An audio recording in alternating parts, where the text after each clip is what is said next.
हाँ जी, तो आज हमने बनाया है वो चिकन जो शादियों पे आपको मिलता है।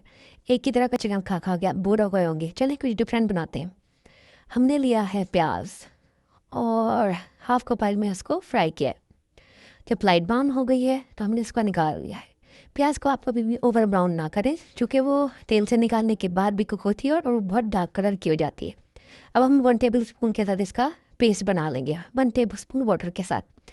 सारे साबुत मसाले डाल के जो है वो 30 सेकेंड के लिए सौते करें।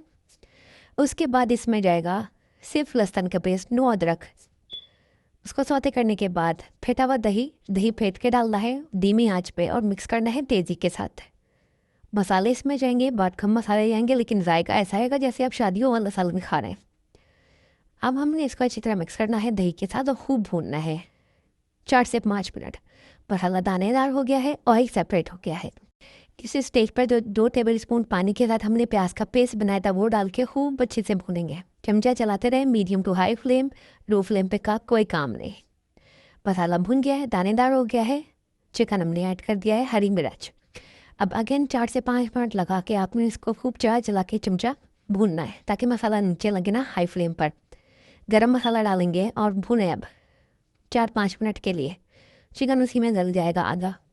और बहुत अंजली का मसाला तैयार हो गया है, खुशबू बहुत अच्छी आ रही है। इसी स्टेज पर हाफ कप इसमें पानी जाएगा और दम पे रख देंगे मीडियम फ्लेम पर 8 से 10 मिनट के लिए। 8 से 10 मिनट के बाद मज़ेदार सा जो आपका ये खुशबू है ना, हालांकि पूरे घर में महक रही होगी। हरा धनिया डालें, मिक्स करें और इसमें एंड पे जो है वो ना आप थोड़ा सा बटर आप इसमें ऐड करते हैं, इससे इसका मज़ा दुबाला हो जाएगा। ये चिकन बहुत आसान सिंपल है और जो आप डेली चिकन बनाते हैं सालन, उससे बहुत अलग है। बिल्कुल ऐसा लगेगा जैसे शादियों वाला सालन खा रहे हैं आप। तो ये मज़ेदार सा चिकन ट्राई करें और फिर मुझे बताएं रेसिपी कैसी लगी।